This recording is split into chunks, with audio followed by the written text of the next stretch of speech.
Chapter 1.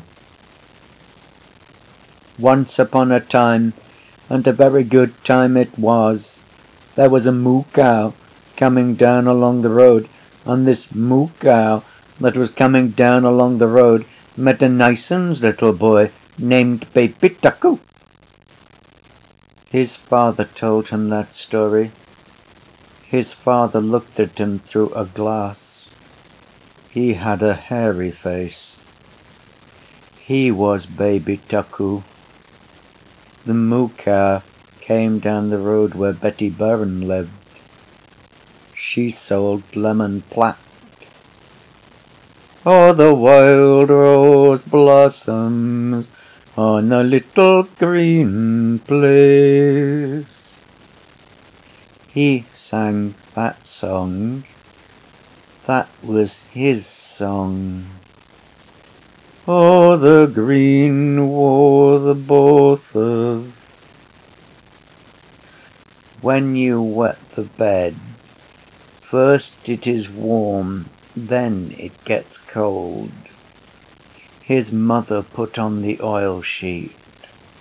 That had the queer smell. His mother had a nicer smell than his father. She played on the piano the sailor's hornpipe for him to dance.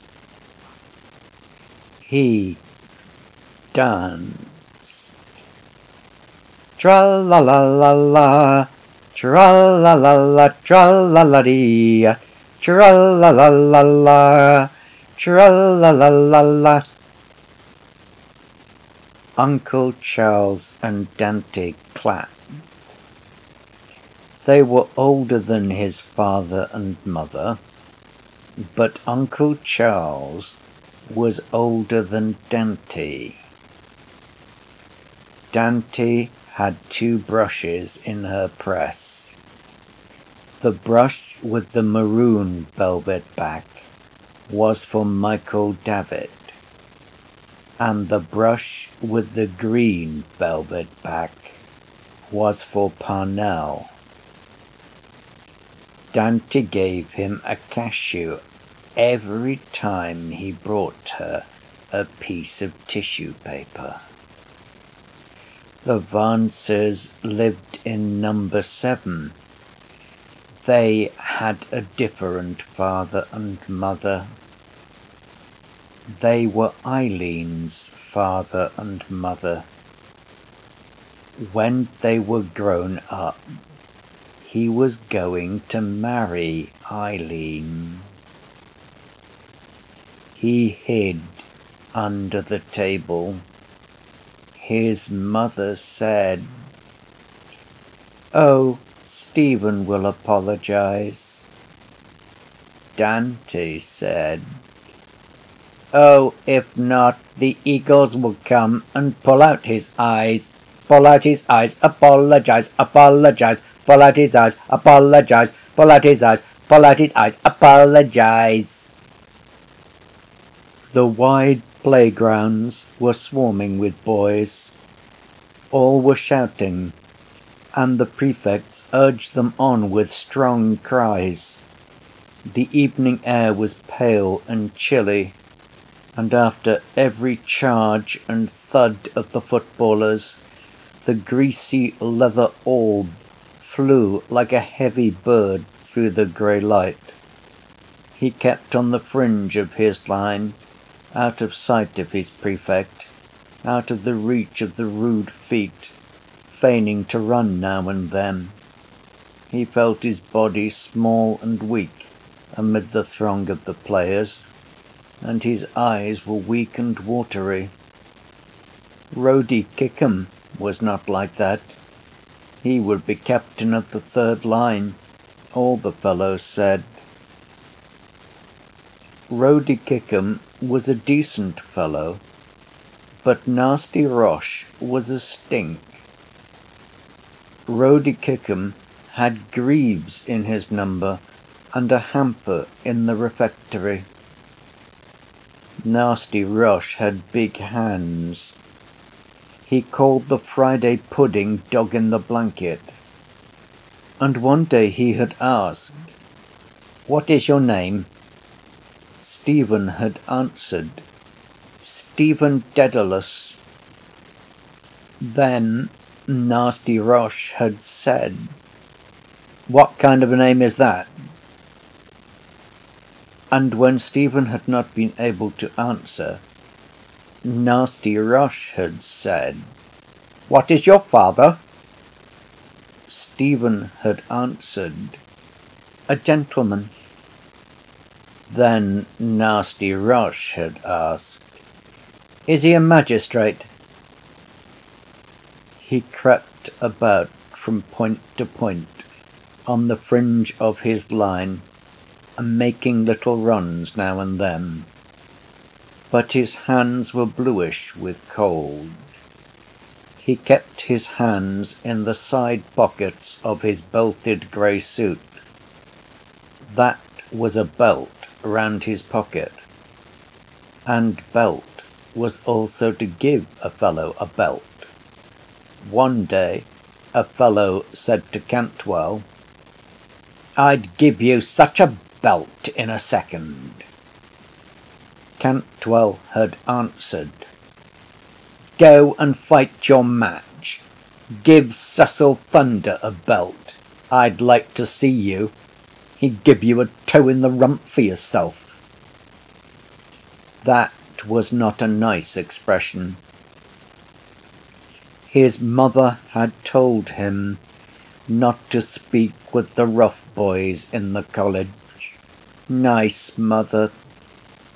The first day in the hall of the castle, when she had said goodbye, she had put up her veil double to her nose to kiss him, and her nose and eyes were red, but he had pretended not to see that she was going to cry. She was a nice mother, but she was not so nice when she cried. And his father had given him 2 5-shilling pieces for pocket money, and his father had told him if he wanted anything to write home to him, and whatever he did, never to peach on a fellow. Then at the door of the castle the rector had shaken hands with his father and mother, his soutane fluttering in the breeze, and the car had driven off with his father and mother on it. They had cried to him from the car, waving their hands, "Goodbye, Stephen. Goodbye." "Goodbye, Stephen. Goodbye." He was caught in the whirl of a scrimmage, and, fearful of the flashing eyes and muddy boots, bent down to look through the legs. The fellows were struggling and groaning, and their legs were rubbing and kicking and stamping. Then Jack Lawton's yellow boots dodged out the ball, and all the other boots and legs ran after. He ran after them a little way, and then stopped. It was useless to run on. Soon they would be going home for the holidays. After supper in the study hall, he would change the number pasted up inside his desk from 77 to 76. It would be better to be in the study hall than out there in the cold. The sky was pale and cold, but there were lights in the castle. He wondered from which window Hamilton Rowan had thrown his hat on the ha-ha, and had there been flower beds at that time under the window. One day, when he had been called to the castle, the butler had shown him the marks of the soldiers' slugs in the wood of the door, and had given him a piece of shortbread that the community ate.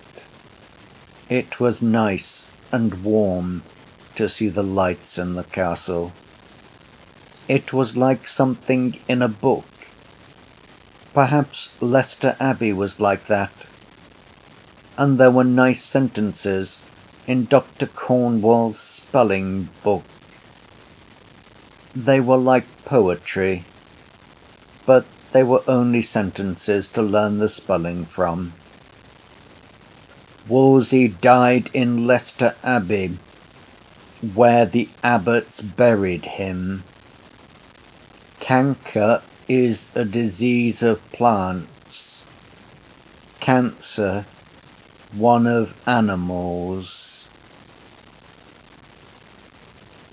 It would be nice to lie on the hearthrug before the fire, leaning his head upon his hands, and think on those sentences. He shivered as if he had cold, slimy water next his skin. That was mean of Wells to shoulder him into the square ditch, because he would not swap his little snuff-box for Wells's seasoned, hacking chestnut, the conqueror of 40. How cold and slimy the water had been! A fellow had once seen a big rat jump into the scum. Mother was sitting at the fire with Dante, waiting for Bridget to bring in the tea. She had her feet on the fender, and her jewelly slippers were so hot, and they had such a lovely warm smell. Dante knew a lot of things. She had taught him where the Mozambique Channel was, and what was the longest river in America, and what was the name of the highest mountain in the moon. Father Arnold knew more than Dante, because he was a priest, but both his father and Uncle Charles said that Dante was a clever woman and a well-read woman. And when Dante made that noise after dinner and then put up her hand to her mouth, that was heartburn. A voice cried far out on the playground, "All in!" Then other voices cried from the lower and third lines, "All in! All in!" The players closed around, flushed and muddy, and he went among them, glad to go in. Rody Kickham held the ball by its greasy lace.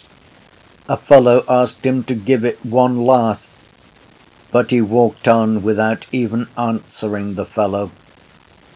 Simon Moonan told him not to, because the prefect was looking.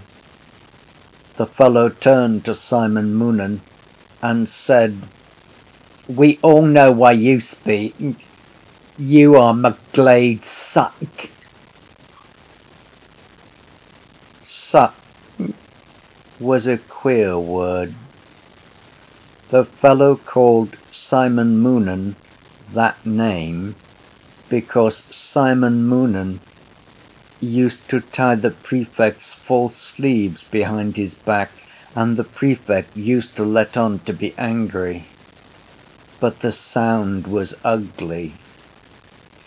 Once he had washed his hands in the lavatory of the Wicklow Hotel, and his father pulled the stopper up by the chain after, and the dirty water went down through the hole in the basin.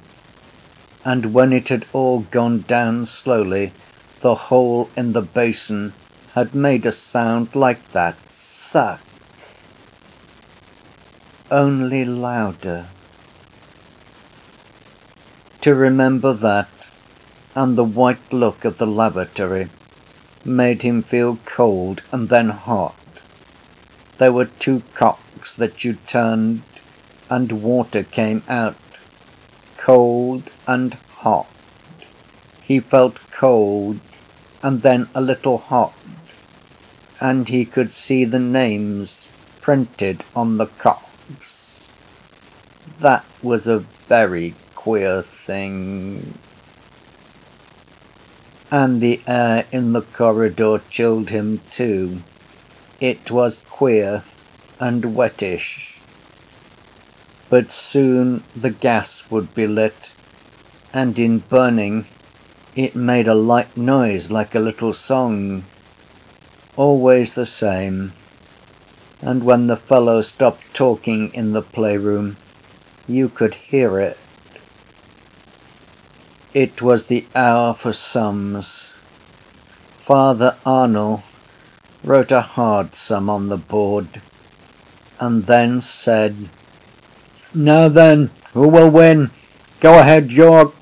Go ahead, Lancaster." Stephen tried his best, but the sum was too hard and he felt confused. The little silk badge with the white rose on it that was pinned on the breast of his jacket began to flutter. He was no good at sums, but he tried his best so that York might not lose. Father Arnall's face looked very black, but he was not in a wax. He was laughing. Then Jack Lawton cracked his fingers, and Father Arnall looked at his copybook and said, "Right, bravo Lancaster. The Red Rose wins. Come on now, York. Forge ahead." Jack Lawton looked over from his side. The little silk badge with the red rose on it looked very rich, because he had a blue sailor top on. Stephen felt his own face red too, thinking of all the bets about who would get first place in elements, Jack Lawton or he. Some weeks Jack Lawton got the card for first, and some weeks he got the card for first. His white silk badge fluttered and fluttered as he worked at the next sum and heard Father Arnall's voice. Then all his eagerness passed away, and he felt his face quite cool. He thought his face must be white because it felt so cool.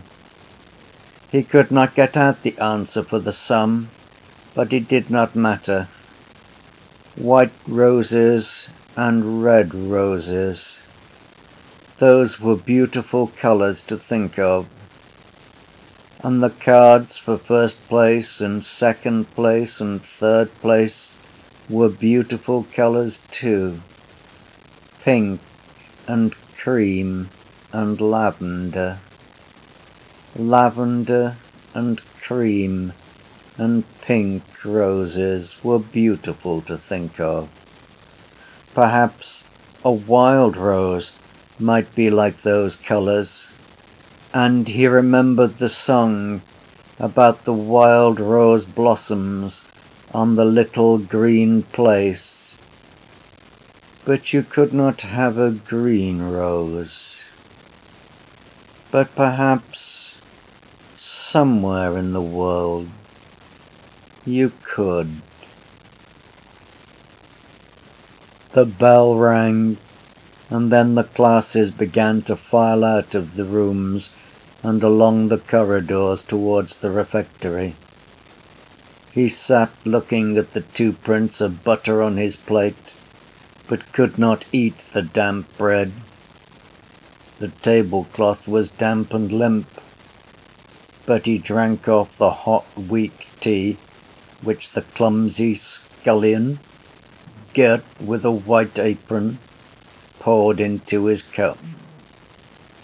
He wondered whether the scullion's apron was damp too, or whether all white things were cold and damp. Nasty Roche and Saurin drank cocoa that their people sent them in tins. They said they could not drink the tea, that it was hogwash. Their fathers were magistrates, the fellows said. All the boys seemed to him very strange. They had all fathers and mothers and different clothes and voices. He longed to be at home and lay his head on his mother's lap, but he could not and so he longed for the play and study and prayers to be over and to be in bed. He drank another cup of hot tea, and Fleming said, "What's up? Have you a pain, or what's up with you?" "I don't know," Stephen said. "Sick in your breadbasket," Fleming said, "because your face looks white. It'll go away." "Oh, yes," Stephen said, but he was not sick there. He thought that he was sick in his heart, if you could be sick in that place. Fleming was very decent to ask him. He wanted to cry. He leaned his elbows on the table and shut and opened the flaps of his ears. Then he heard the noise of the refectory every time he opened the flaps of his ears. It made a roar like a train at night, and when he closed the flaps, the roar was shut off like a train going into a tunnel. That night at Dalkey, the train had roared like that, and then when it went into the tunnel, the roar stopped. He closed his eyes, and the train went on roaring and then stopping, roaring, again stopping. It was nice to hear it roar and stop, and then roar out of the tunnel again, and then stop. Then the higher line fellows began to come down along the matting in the middle of the refectory. Paddy Rath and Jimmy McGee and the Spaniard who was allowed to smoke cigars and the little Portuguese who wore the woolly cap, and then the lower line tables and the tables of the third line, and every single fellow had a different way of walking. He sat in a corner of the playroom pretending to watch a game of dominoes, and once or twice he was able to hear for an instant the little song of the gas. The prefect was at the door with some boys, and Simon Moomin was knotting his false sleeves. He was telling them something about Tullabeg. Then he went away from the door, and Wells came over to Stephen and said, "Tell us, Dedalus, do you kiss your mother before you go to bed?" Stephen answered, "I do." Wells turned to the other fellows and said, "Oh, I say, here's a fellow says he kisses his mother every night before he goes to bed." The other fellows stopped their game and turned round laughing.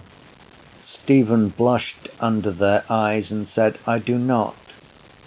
Wells said, "Oh, I say, here's a fellow says he doesn't kiss his mother before he goes to bed."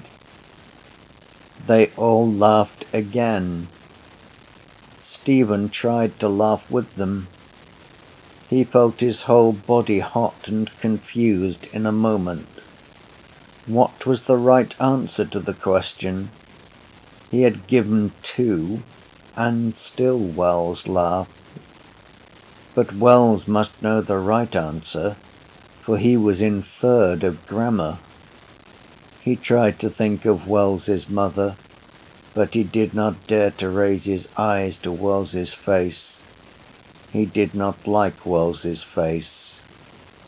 It was Wells who had shouldered him into the square ditch the day before, because he would not swap his little snuff-box for Wells's seasoned hacking chestnut, the conqueror of 40.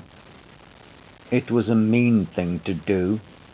All the fellows said it was. And how cold and slimy the water had been. And a fellow had once seen a big rat jump plop into the scum. The cold slime of the ditch covered his whole body, and when the bell rang for study, and the lines filed out of the playrooms. He felt the cold air of the corridor and staircase inside his clothes. He still tried to think what was the right answer. Was it right to kiss his mother or wrong to kiss his mother? What did that mean, to kiss? You put your face up like that to say good night, and then his mother put her face down. That was to kiss. His mother put her lips on his cheek. Her lips were soft, and they wetted his cheek, and they made a tiny little noise. Kiss. Why did people do that with their two faces? Sitting in the study hall, he opened the lid of his desk and changed the number pasted up inside from 77 to 76. But the Christmas vacation was very far away. But one time it would come, because the earth moved round always. There was a picture of the earth on the first page of his geography, a big ball in the middle of clouds. Fleming had a box of crayons, and one night during free study he had coloured the earth green and the clouds maroon. That was like the two brushes in Dante's press, the brush with the green velvet back for Parnell, and the brush with the maroon velvet back for Michael Davitt. But he had not told Fleming to colour them those colours. Fleming had done it himself. He opened the geography to study the lesson, but he could not learn the names of places in America. Still, they were all different places that had different names.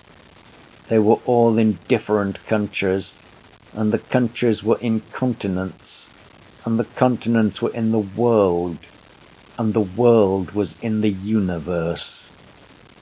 He turned to the flyleaf of the geography and read what he had written there, himself, his name, and where he was.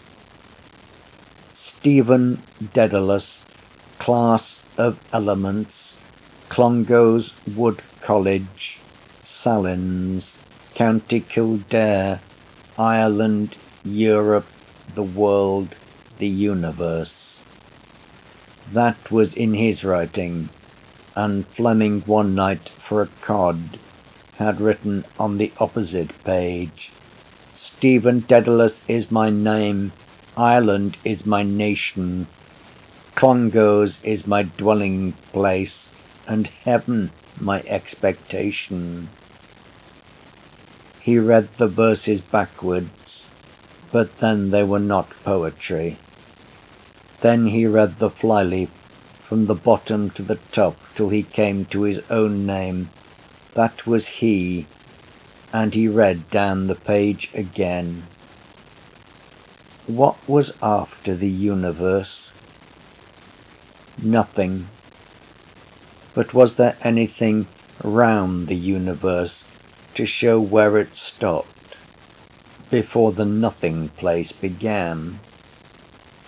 It could not be a wall, but there could be a thin, thin line there, all round everything.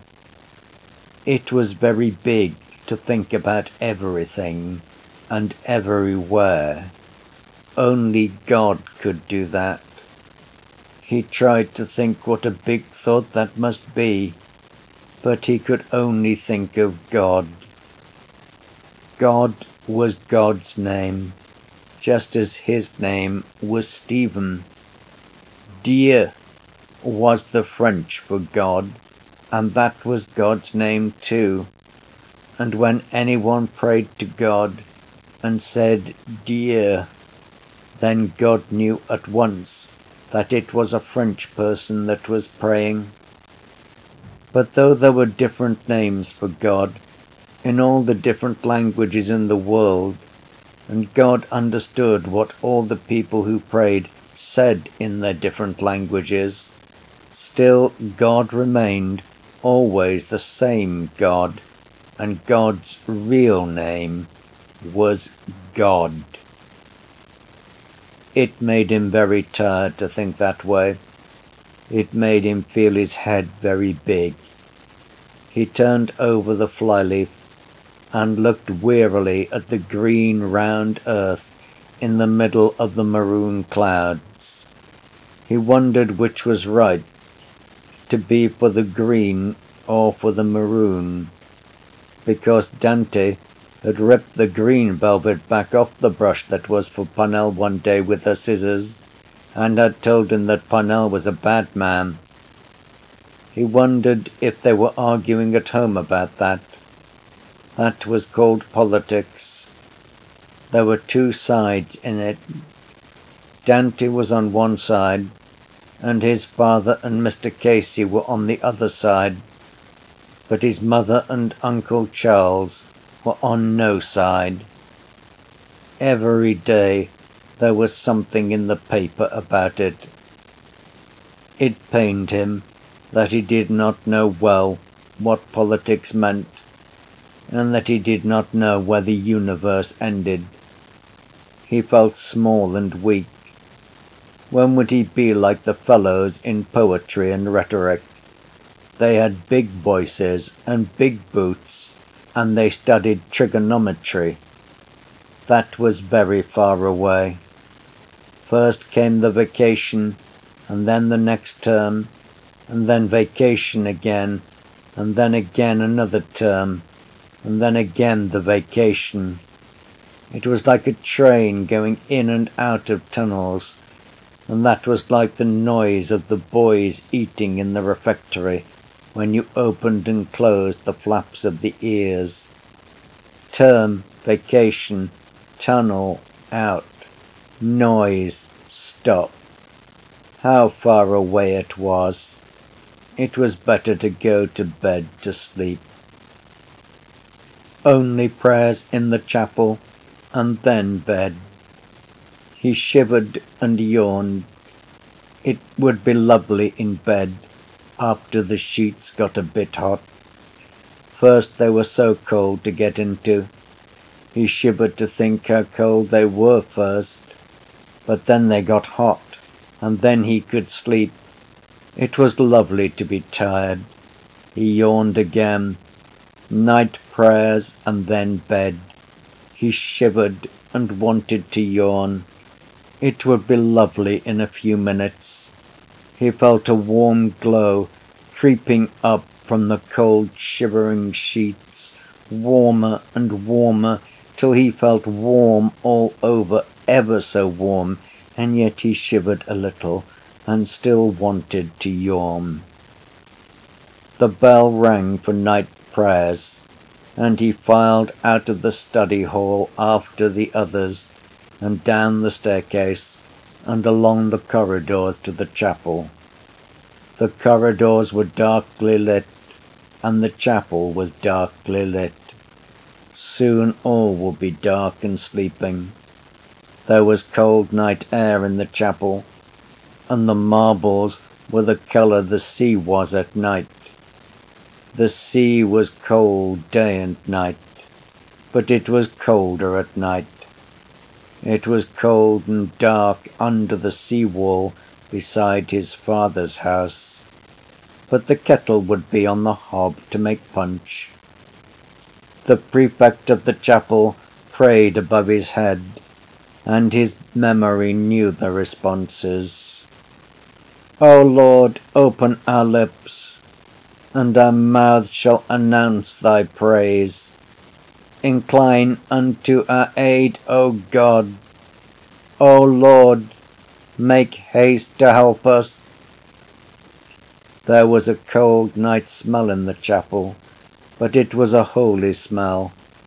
It was not like the smell of the old peasants who knelt at the back of the chapel at Sunday Mass. That was a smell of air and rain and turf and corduroy. But they were very holy peasants. They breathed behind him on his neck and sighed as they prayed. They lived in Clane, a fellow said. There were little cottages there, and he had seen a woman standing at the half-door of a cottage with a child in her arms as the cars had come past from Sallins. It would be lovely to sleep for one night in that cottage before the fire of smoking turf, in the dark, lit by the fire, in the warm dark, breathing the smell of the peasants, air and rain and turf and corduroy. But oh, the road there between the trees was dark. You would be lost in the dark. It made him afraid to think of how it was. He heard the voice of the prefect of the chapel saying the last prayers. He prayed it too, against the dark, outside, under the trees. Visit, we beseech thee, O Lord, this habitation, and drive away from it all the snares of the enemy. May thy holy angels dwell herein to preserve us in peace, and may thy blessings be always upon us through Christ our Lord. Amen. His fingers trembled as he undressed himself in the dormitory. He told his fingers to hurry up. He had to undress and then kneel and say his own prayers and be in bed before the gas was lowered, so that he might not go to hell when he died. He rolled his stockings off and put on his nightshirt quickly and knelt trembling at his bedside and repeated his prayers quickly, fearing that the gas would go down. He felt his shoulders shaking as he murmured, God bless my father and my mother and spare them to me. God bless my little brothers and sisters and spare them to me. God bless Auntie and Uncle Charles and spare them to me.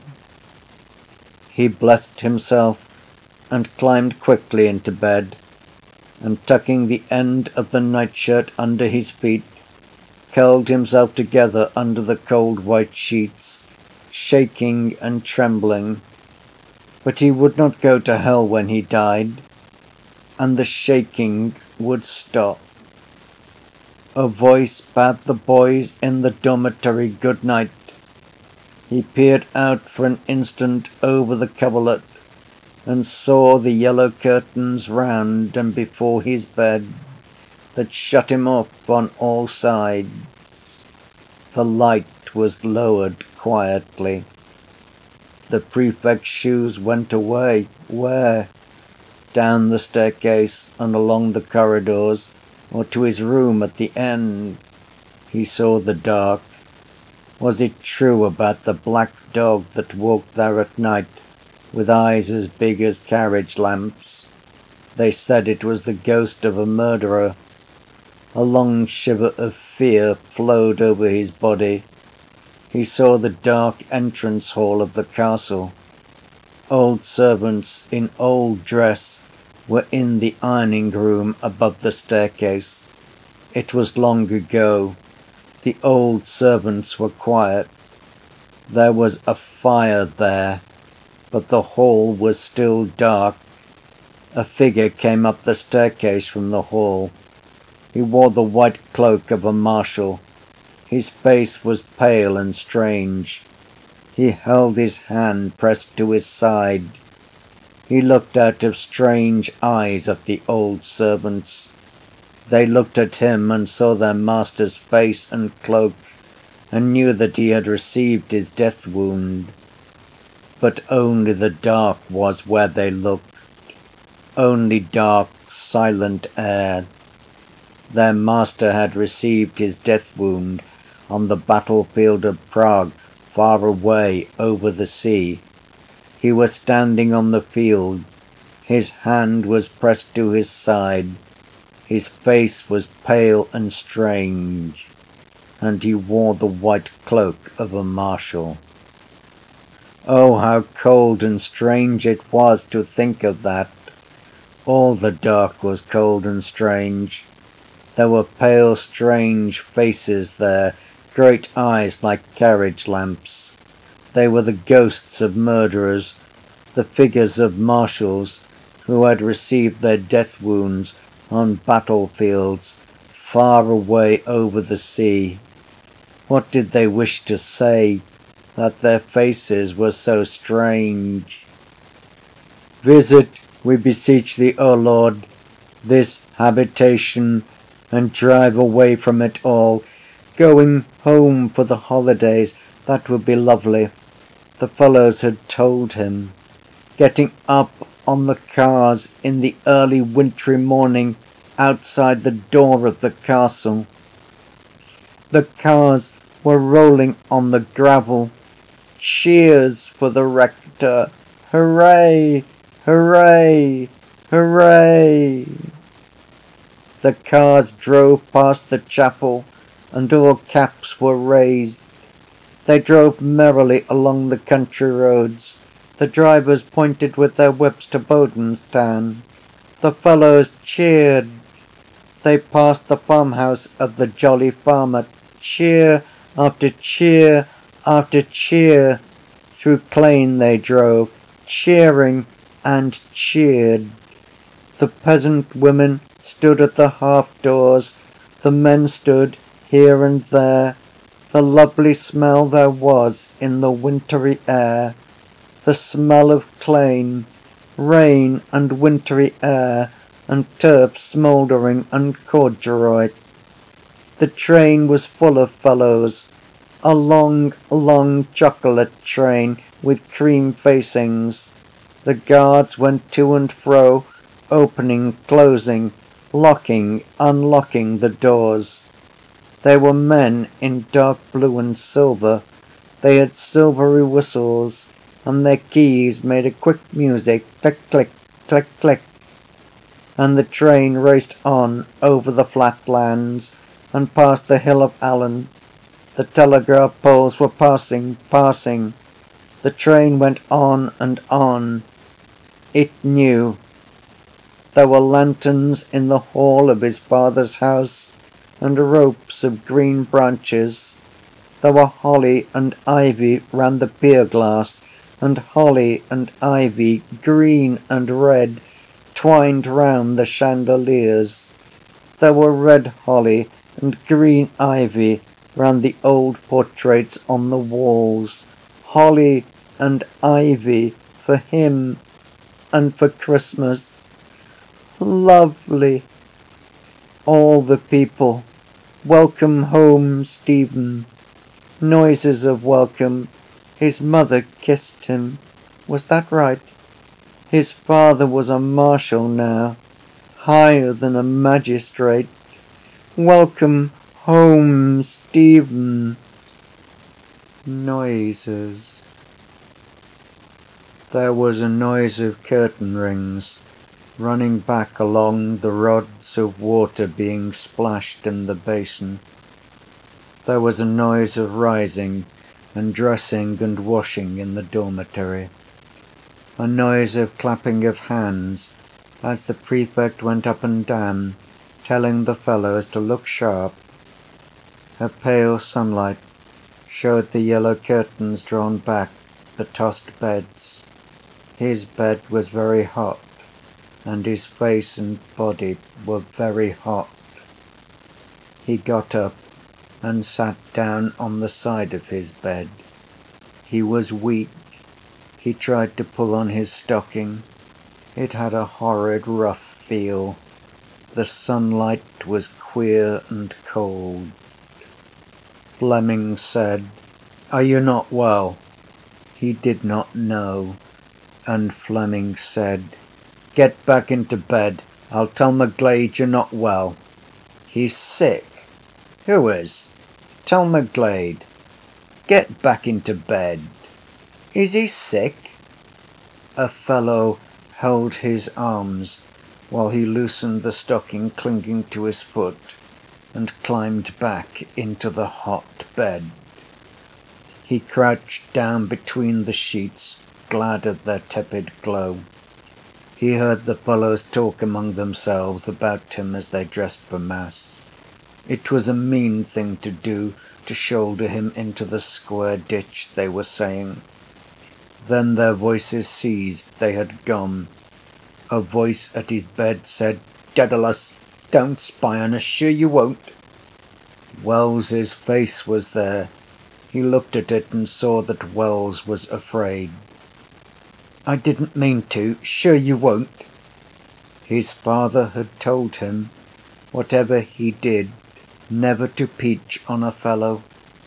He shook his head and answered no, and felt glad. Wells said, "I didn't mean to, honour bright. It was only for cod. I'm sorry." The face and the voice went away. Sorry because he was afraid that it was some disease.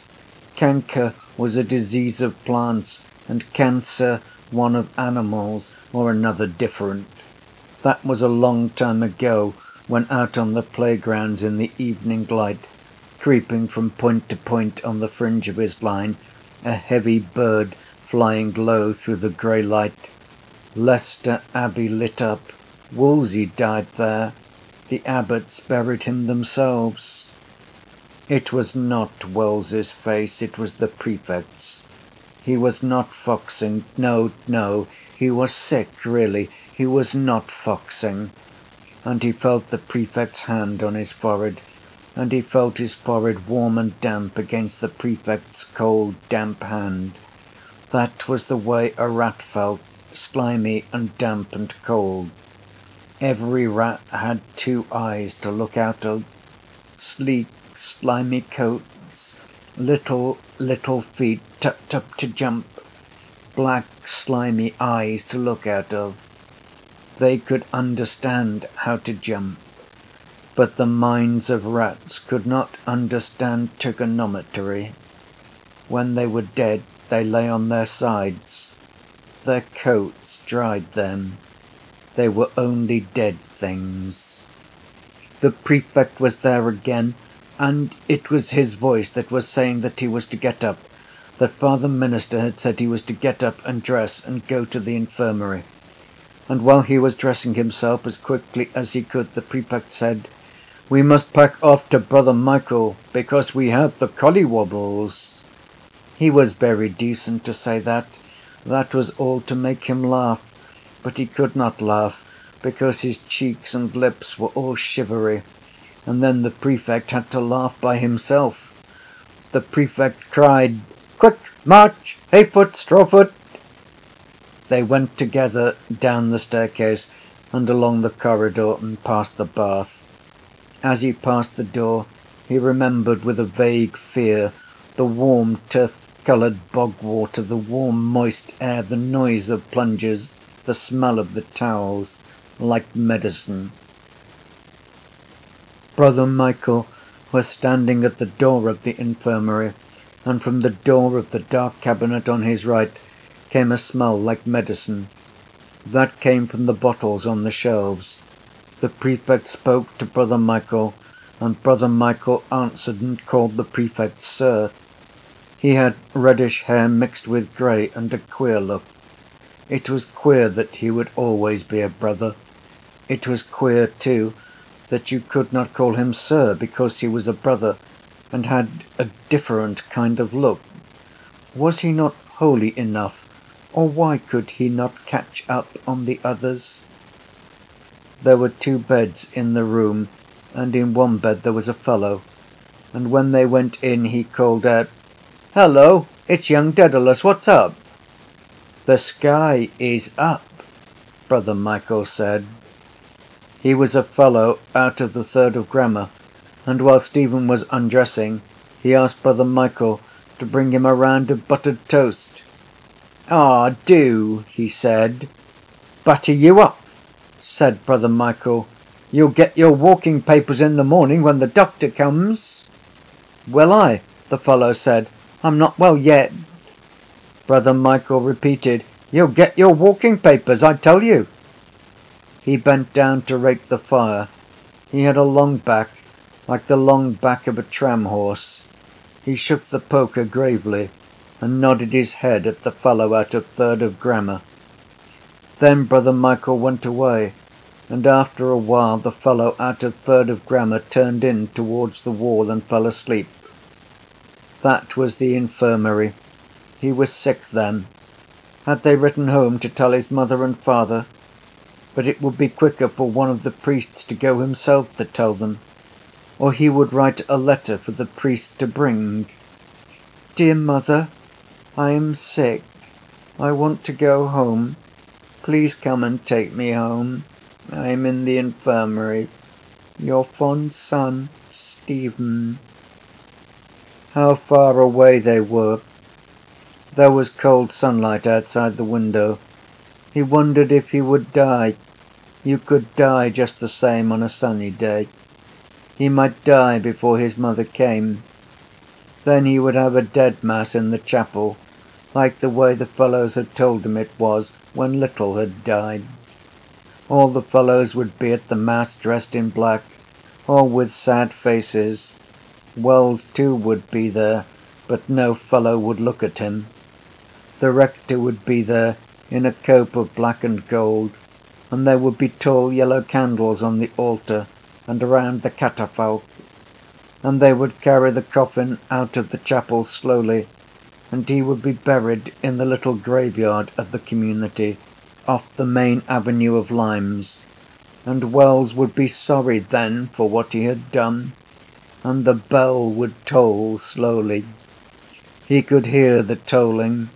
He said over to himself the song that Bridget had taught him. Ding dong, the castle bell, farewell, my mother. Bury me in the old churchyard beside my eldest brother. My coffin shall be black, 6 angels at my back. 2 to sing and 2 to pray and 2 to carry my soul away. How beautiful and sad that was. How beautiful the words were where they said, bury me in the old churchyard. A tremor passed over his body. How sad and how beautiful. He wanted to cry quietly, but not for himself, for the words so beautiful and sad, like music. The bell! The bell! Farewell! Oh, farewell! The cold sunlight was weaker, and Brother Michael was standing at his bedside with a bowl of beef tea. He was glad, for his mouth was hot and dry. He could hear them playing in the playgrounds, and the day was going on in the college just as if he were there. Then Brother Michael was going away, and the fellow out of the third of grammar told him to be sure and come back and tell him all the news in the paper. He told Stephen that his name was Athy, and that his father kept a lot of racehorses that were spiffing jumpers, and that his father would give a good tip to Brother Michael any time he wanted it, because Brother Michael was very decent and always told him the news out of the paper they got every day up in the castle. There was every kind of news in the paper: accidents, shipwrecks, sports, and politics. Now it is all about politics in the papers, he said. Do your people talk about that too? Yes, Stephen said. Mine too, he said. Then he thought for a moment and said, you have a queer name, Dedalus, and I have a queer name too, Athy. My name is the name of a town. Your name is like Latin. Then he asked, are you good at riddles? Stephen answered, not very good. Then he said, can you answer me this one? Why is the county of Kildare like the leg of a fellow's breeches? Stephen thought what could be the answer and then said, I give it up. Because there is a thigh in it, he said. Do you see the joke? Athy is the town in the county Kildare, and a thigh is the other thigh. Oh, I see, Stephen said. That's an old riddle, he said. After a moment he said, "I say!" "What?" asked Stephen. "You know," he said, "you can ask that riddle another way." "Can you?" said Stephen. "The same riddle," he said. "Do you know the other way to ask it?" "No," said Stephen. "Can you not think of the other way?" he said. He looked at Stephen over the bedclothes as he spoke. Then he lay back on the pillow and said, "There is another way, but I won't tell you what it is." Why did he not tell it? His father, who kept the race-horses, must be a magistrate too, like Sauron's father and Nasty Roche's father. He thought of his own father, of how he sang songs while his mother played, and of how he always gave him a shilling when he asked for sixpence, and he felt sorry for him that he was not a magistrate like the other boys' fathers. Then why was he sent to that place with them? But his father had told him that he would be no stranger there, because his granduncle had presented an address to the Liberator there 50 years before. You could know the people of that time by their old dress. It seemed to him a solemn time, and he wondered if that was the time when the fellows in Clongowes wore blue coats with brass buttons and yellow waistcoats and caps of rabbit-skin and drank beer like grown-up people and kept greyhounds of their own to course the hares with. He looked at the window and saw that the daylight had grown weaker. There would be cloudy grey light over the playgrounds. There was no noise on the playgrounds. The class must be doing the themes, or perhaps Father Arnall was reading out of the book. It was queer that they had not given him any medicine. Perhaps Brother Michael would bring it back when he came. They said you got stinking stuff to drink when you were in the infirmary. But he felt better now than before. It would be nice getting better slowly. You could get a book then. There was a book in the library about Holland. There were lovely foreign names in it, and pictures of strange-looking cities and ships. It made you feel so happy. How pale the light was at the window, but that was nice. The fire rose and fell on the wall. It was like waves. Someone had put coal on, and he heard voices. They were talking.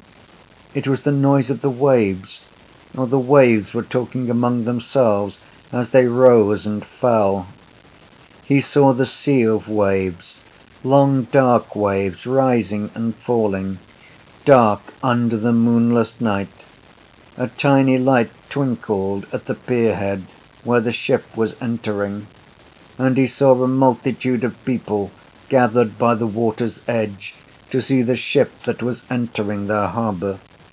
A tall man stood on the deck, looking out towards the flat dark land, and by the light at the pierhead he saw his face, the sorrowful face of Brother Michael.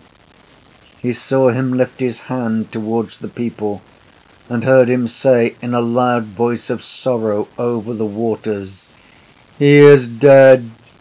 We saw him lying upon the catafalque." A wail of sorrow went up from the people. "Parnell! Parnell! He is dead!"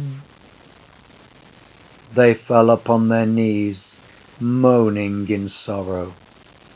And he saw Dante in a maroon velvet dress and with a green velvet mantle hanging from her shoulders, walking proudly and silently past the people who knelt by the water's edge. End of section 9. A portrait of the artist as a young man. Chapter 1, Part 1. By James Joyce.